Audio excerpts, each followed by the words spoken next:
Okay guys, welcome back to the channel. Nice to be back in our familiar surroundings, Michael. The air conditioning. I feel like we've not been inside doing filming in a long time, but delighted to be back. We have a really special video for you today that will actually be the first of two parts. We know how much you guys love when we do a fitting video on the channel and you get a chance to sort of, get that fly in the wall experience of what a fitting is like. This is a really, really cool one, a really fun one. We have Case Tolliver with us. Case, thanks for joining us. Thank you for having me. I know a little bit about your background story, right, from your Uncle Pat. Good player. You're playing in some of the kind of amateur scene stuff down in West Virginia. You were fitted to this particular driver a couple of years ago, and it was good for you then. It was. Really, really good. But things have changed a little bit. Things have changed. Okay, tell us a little bit about your game, your handicap, what's going on with this driver and your aspirations overall. Okay, so I started playing college golf 2 years ago. Yep. And so I'm relatively new to golf. I started playing just out of high school. And I've been getting better ever since. I just had my first 2 under par tournament rounds in like this last month. Proper. And what's going on with this driver is it's just way too much spin. Yeah. So I see that I have the same kind of swing speed, ball speed as pros, but my spin rate's like double what theirs is. And so if I ever do get a cut going with a high ball speed, it is just out of the world.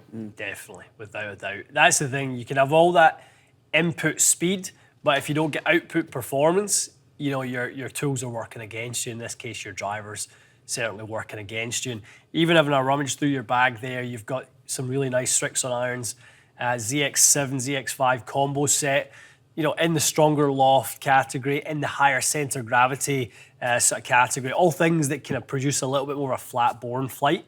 Look at someone like Brooks Koepka, for example, an iron that works great for him because he does stay on top of it, play that kind of squeeze cut like you like to. So an iron set that works well, but now a driver set, as your swing has evolved, it's not working. It's not working. There's been times where I've had to take just driver out of the bag. Totally, yeah. I mean, I'm sure many times because you can probably turn 3-wood a little bit easier, 3-wood goes further than driver, I'm sure, a bunch. Yes, absolutely. Yeah, that's a common thing we hear in the channel. And I've had a lot of confidence with my 3-wood. Yeah. And it's hard to have. I've hit it well, but Yeah. when I'm not hitting it well, it's just, I can't even have it around. Yeah. Well, the thing around hitting it well is that's you. You're a good player, right? You are the component that's working well in that. It's just, the driver right now has evolved beyond really the way you need it to perform. So let's just get a couple without messing with anything, because this is on neutral setting, standard face angle, standard loft, Mikey. So Speeder Evolution 7, 661 X Flex. Yeah. We'll get into a little bit of the specifics of that and what it's at. Specs of the club, 45.5 inches to the end, D6.1 on swing weight. Okay. So we know where it's at in terms of the build. Let's go ahead and look at some of the performance. Cool. Okay. Do you like to tee it down like that? Yes, Good. I do. Good, excellent. All right, wish me luck. Bombs away. How often do you see a left miss in the bag? Typically never. Yeah. I try to always do a cut. There are some times where I go out there and just for some reason I have my wrists locked and I'll start hitting a draw, but those are typically not good days. Right.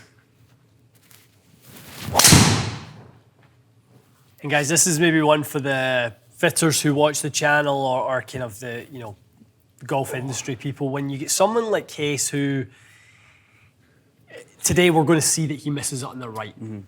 But what Case needs to do is see the ball go right. One of the worst things you can do in a case like this or a situation is try to turn that shot shape into anything else.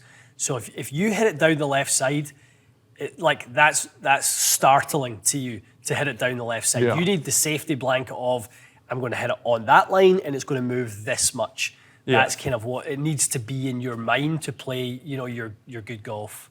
It's not probably this much of a cut, but when I do get nervous, I find I do leave the hands open and for sure lay it out there. If we look at that last one, so I think the first one we kind of caught you cold on. But if we just look even at that last one, what we've kind of got going on here is we've got Is it that low on the face? face to path is a little bit open. We've got a bit of a low, slightly heel side strike. So we've got a few things, case that, I call them compound errors, because if you've got a little bit of an open face, you'll suffer from a bit of extra spin. If you've got a little bit of a low strike, you'll suffer from extra spin.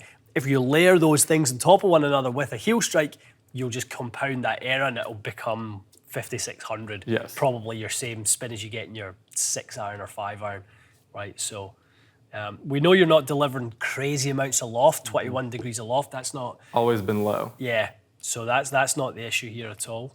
Okay, 2 or 3 more. Still low. Super neutral on it, eh? Yeah, extremely neutral in the delivery. In angle attack is kind of zeroed out. Path is exactly where we would want it, which is neutral to the out to inside. Hit one more, and then I'm going to do what people ask us to do in the channel all the time. I'm going to work with your driver a little bit and show you why working with your driver won't work in this scenario, right? So let's do a little bit of that. Let's hit one more, and then we'll make some tweaks. There's a good one. That's first one I'm happy with. Hear that one sounded a little different in the head. That one's normal. Yeah, carries much better. Did you ever play you a baseball player? I played when I was a kid, but I don't think it has any. Yeah. I think I've got rid of the habits by now. You've kind of got some look of you that, like, when you see baseball players and certainly, like pull hitters, they have kind of like a short lead side kind of muscle sort of set up, and you're very comfortable opening up that way, right? Yeah. Which is why you Cut. kind of get pulling the handle a little bit that way, and everything's going to go there. You definitely have that look to you. Even the shoulder setup's a little bit left, and which is great. More to the point of it, you do that consistently. We just need to build a driver to match all that. So let's look at that last one. That last one is the only one that felt normal. Awesome, awesome. So 11.9 and 3,800 is more of what you see as normal. What you were saying, Mikey, about super neutral. I mean, it's good, isn't it? Yeah, it is. So the average is 0.2 and slightly out to in. I think we were actually getting solo in the heel and the bottom of the club. Yeah. That actually wasn't really reading. Yeah, it's missing it. Yeah. So we'll get some different reads. All right, my man. Well, I mean, if we just, not even looking at the averages, just looking at that last one case. So if that was, what really good one felt like, good one to use. So 11.9 launch, 3,800, 171. We should be able to flatten out this peak height a little bit. We should, try to get that, obviously, spin rate under 3,000 as much as we possibly can. Combination of obviously the loft that we've got in the club, the center of gravity being further forward, all those sort of things. So won't load you up with everything we've done, but let's start to get a feel initially for your preferences on shafts, and we'll be throwing some different heads in there as we go along and start to really dial this in for you, okay?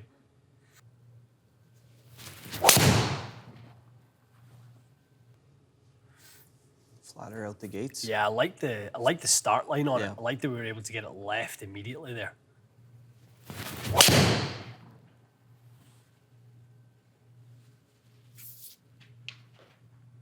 Still a little open. That felt good. It sounded really solid.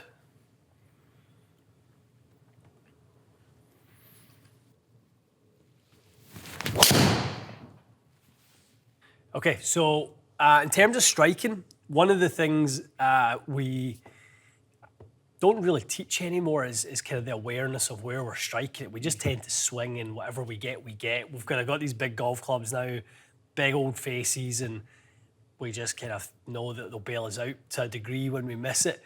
I want you to become very aware over the next few shots of trying to hit these a little more toe side.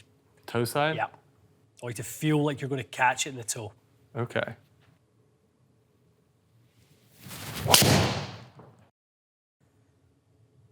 How'd that feel? That felt better. Good? Sounded much better. It did. Sounded different. Okay, was more inward, was just low in the head. That's a hard thing to ask somebody to do. And that's like we were saying, like Tiger, case, if you ever go back to read any of Tiger's early books, he basically used to talk about, he would shape it by where he hit it in the head. That was how he moved the ball. I didn't know that. Yeah, so he would always say that if he was under a little bit of pressure, you see the tee height go down, and he would try to hit it in the heel because he knows if he heels it, it cuts, and that's when it gets safe for him. So strike point awareness is something that's become a bit of a lost art. So I think it's something really good to work on is the ability to move as you want it to be moved. And I think moving that strike more, not so much towards not so much in the toe, but towards the toe is what's good for you, because that was only 5 millimeters in the heel. 5 millimeters is 2 golf ball dimples.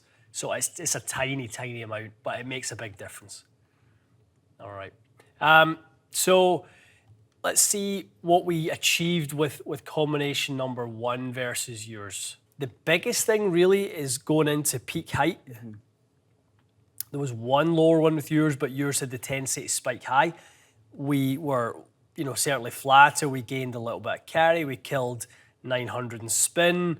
We gained a little bit of speed. So we nudged it in the right direction, but nowhere near where it needs to be for you to kind of deem this like, wow, game changer sort of difference, right? So let's keep trucking. I think part of the easier to get through feels probably a little bit the shorter length, going back to 45.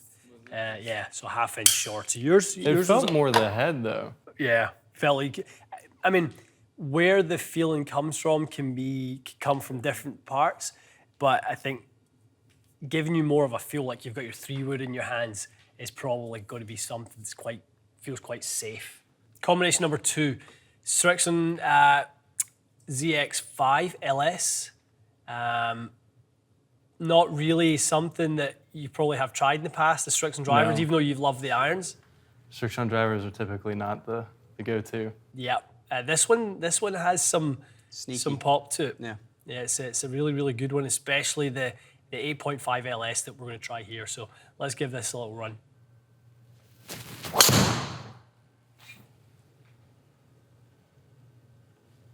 I felt like I did a good swing there, but it sounded funny. High pitch, wasn't it? It's a little high. Strike higher up the head. That's interesting. Now, Fraz, you're in combo number 2 already. When you start looking at first swings with a new combo, and it, like, let's say the first driver peak height came down significantly. Yeah. That's check off the list for you, and you start working towards what keeps that down, and then start knocking off spin and maintaining speed. Yeah. So the biggest, exactly right, Mikey. So if we look at where we're looking at on height here, so like we always say, tour player speed or tour speed, club head speed and peak height, we try and get them close, very close. So we're right there, 121, 118. Yeah. So we know we've got the peak height. We just don't have the right sort of balance of how to get the peak height. This is just a little bit on the high side. Yeah. That's all. But dynamic loft has came down. So if we look at the winds and we reduce the compound miss, we see what we're getting. So we're reducing that quite significantly. Yeah. So, a little bit of some people look at that and go, it's not as efficient, but look at the speed. So how the quad is reading the speed is probably quite different. Dynamic lie angle being more toe up, better. Face being less open, better, right? So we're nudging all of those compound errors back into our favour. We're moved the strike up the head a little bit there. That's excellent. If honestly Case had hit that there, we would have been looking at a tight fade. Yeah. That was all that was. Yeah. So that last one there had more of the hallmarks of exactly what we're looking for. If I could just drag that strike into the toe side, I mean, that last one is, in fact, go here. 8 millimeters heel. Ideally, Case, we want to be about 6 millimeters toe. Okay. We want to shift that about 14 millimeters across the face. Okay, so let's again get kind of focused on that strike awareness. Nah, not it. It does move it when you do that. So it's moved that into more of a centered position, just low. So let's keep rocking that. So face angle's just obviously staying a little open. That's definitely off the toe. Okay. It's gotta be. Battle number 1. Here's battle number 2. We got to get that face angle close. So you're delivering a good amount of loft. Yeah. We've got the strike moving, over to the right side of the head. We're going to work in that face now.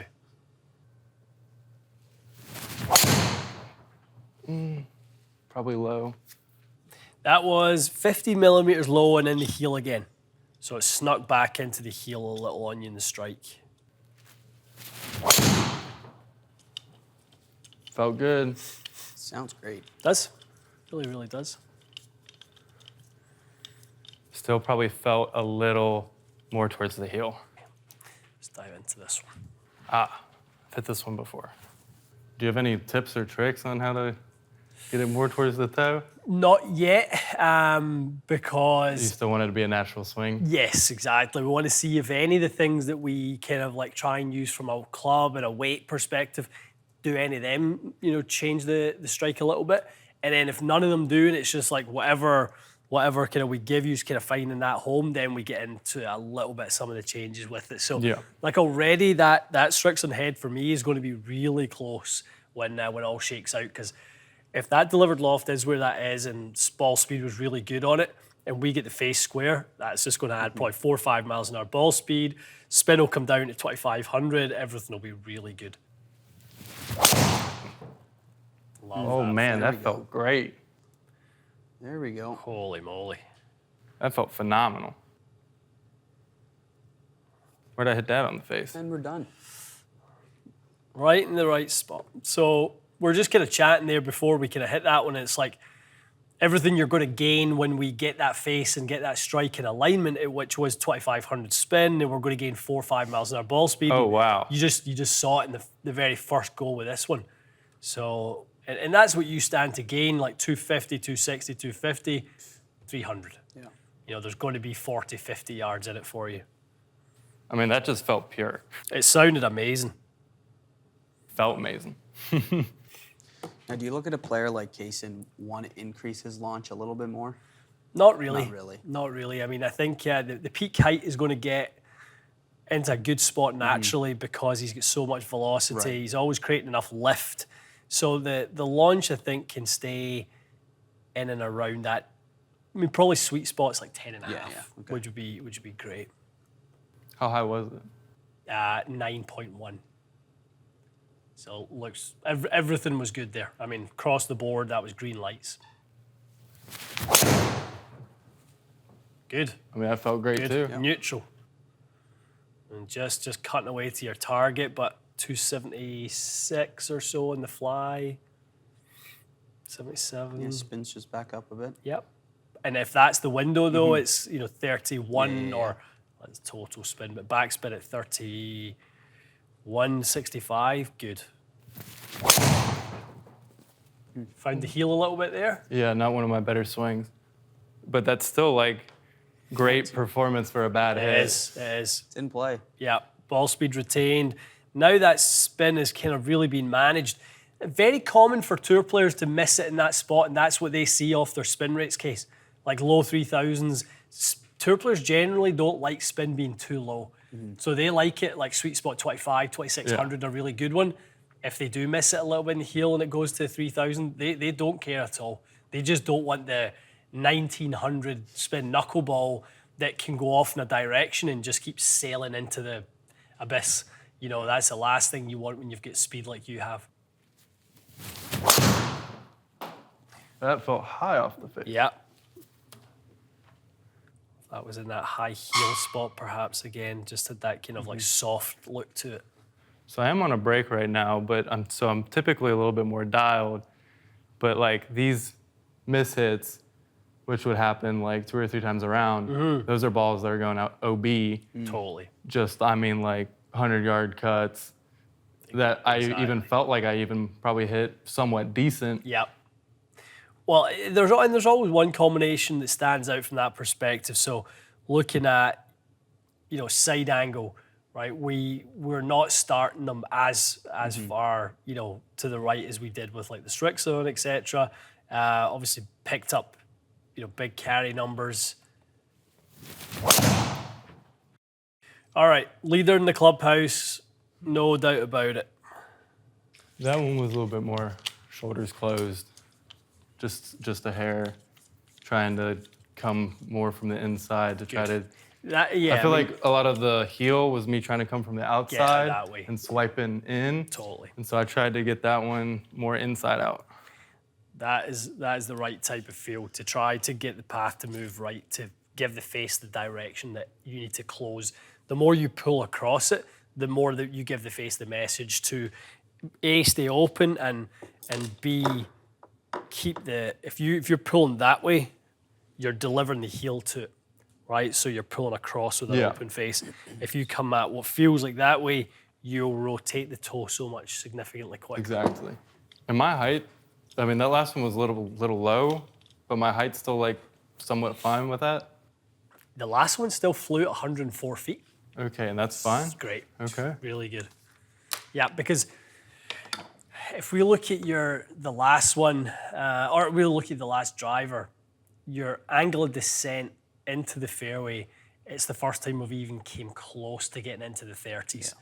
So from the peak height as it comes down, we want it coming in ideally like 38, 37 degrees. Yeah, and a lot of that's the spin. A lot, yeah, exactly. So you've kind of got the high speed, not high launch, but high spin. So you kind of get that flight going, gives it the high peak, and the high peak gives it the steep angle of descent. I have a lot of friends who make fun of me because they just see that ball and it goes fizzing away. Well, just flies straight up. You'll be laughing at them. I was going to say, you'll be waving at them. Keep the old head cover on the new driver, and then just pull it out on the tee, and then just wipe the smile off their face.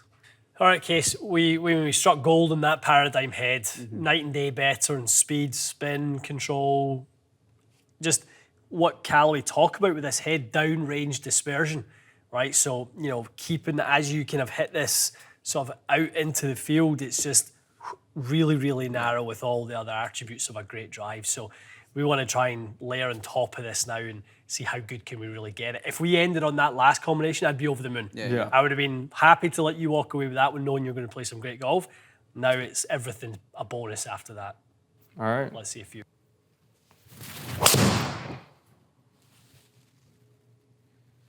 Was that a little bit more? Yeah, on the top? Great strike. Best contact today. Just the face kind of stayed a little open on you. Yeah, and that's normal. I mean, I just tend to do that. Yep, now and again, it'll do that. So.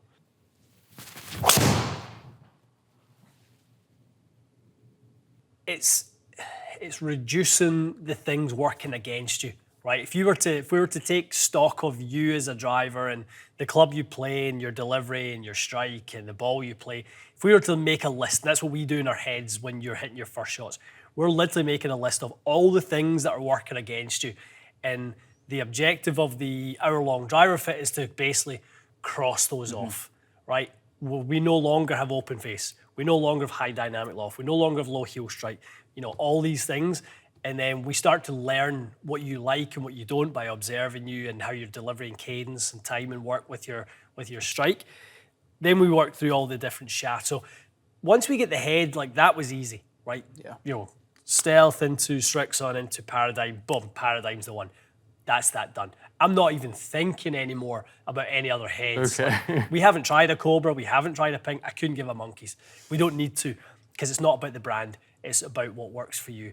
That head is literally perfect for you. Yeah. Now it's a case of just how do we get it that little bit better, and you just feel like you're standing there on autopilot hitting these gorgeous little tight cuts like that. That's all we need. Unbelievable. So good. Autopilot.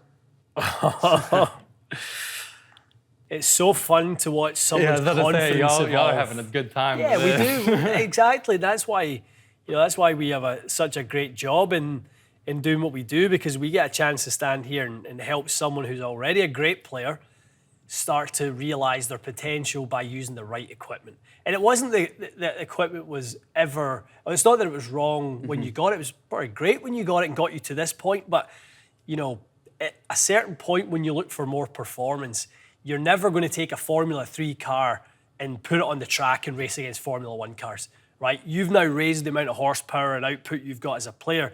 Now you need a Formula One chassis and engine, and you need that package now. That's what that is for you. That's your F1 package. It feels great. I mean, that difference in spin from what we started with is just, as a fitter, it's cool to see. It's and we see a wild. lot, early on when you came in, we start kind of licking our chops going, okay, this will be fun because there's so many things that are wrong that we can kind of correct. When we see that with a customer, it's so much fun because then you start hitting shots like that and you're like, sign me up, let's go play golf right now. Cool. Why don't you sound us off with that home run ball here?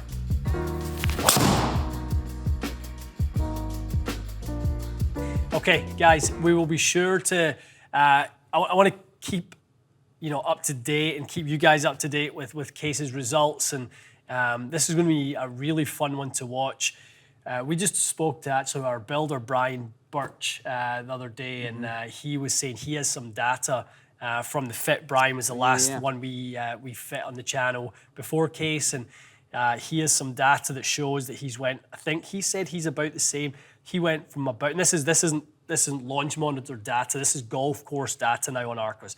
His smart drive data has went from about 225, 230 up to about 270. His longest ones are about 280 with the ping driver we fit into. So, I mean, hopefully not everyone thinks they're going to come in here and get 50 yards. That's my only worry doing these things. I've fit a couple guys, get them a couple yards, then all of a sudden their buddies want to come in. They're like, where's my 40 yards? Whoa. I know. It's cases like this where we have the chance when we see specific launch and delivery parameters where we get an opportunity to make this big of a difference. But it's not going to obviously be for everyone. Like I always tell people, expectations in terms of driver gains should be in the 5 to 10% ratio. 10% being the high end, 5% being what I'd consider good, really good. So, if you hit it 300 yards and you gain 15 yards, it's really good. Yeah. Right? So, this is just an extreme, scenario, but I'm glad we were able to show you that the same process we use in our bays with our fitters at any one of our studios is exactly how we've applied this today with Case. It's nothing different. Like we talked about the process, the checklist, the problems, the solutions, the components, getting the player to understand it, us working with the player to get their preferences and feels out into the delivery. So it's just what we do in every single fit we do here. Yep. Great, excellent. All right, let us know, guys, any questions. Love to know your sort of thoughts on the process. One thing we'd love, and we never really ask this, but we should, and we're going to start. Lots of you watch, actually more than half of the people that watch these videos do not like and subscribe to the videos. We want to turn that around. We love the support we get. We've got such a great community base, but we would love it if you guys were able to, if you do like the videos, like and subscribe when you see ones like this. And please give your support to Case, because one thing is, this is not an easy thing what he's just done, right? Standing up there, you'd watched the channel for a little bit, you'd watched it for a few years, so, you're in the hot seat, you're under those lights, and it's nerve-wracking, but you've done amazing, and it's going to be a fun journey. Awesome. Okay, guys, stay tuned for more. See you again.